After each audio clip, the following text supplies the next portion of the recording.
50 πρόσθετο στο 3.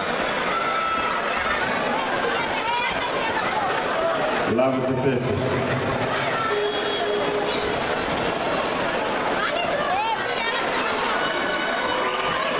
Τρίτη σειρά, διαδρομή 2 Μανολόπουλος Άρης, 3 Τελπούτης Ηρακλής, 4 Καρατζάς Αλεξανδρούπολη, 5 Ιακωβίδης Νάση Ματίας, 6 Κωνσταντινίδης Όμιλος Φίλος Θαλάσσης, 7 Κωνσταντίνου Πάου.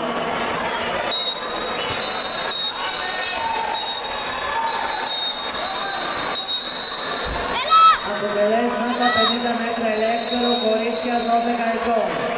Πρώτη Κέλλη Εκατερίνη Άρης 31-97. Δεύτερη Σκιαδάκου Πάος 32-48. Τρίτη Ελευθεριάδου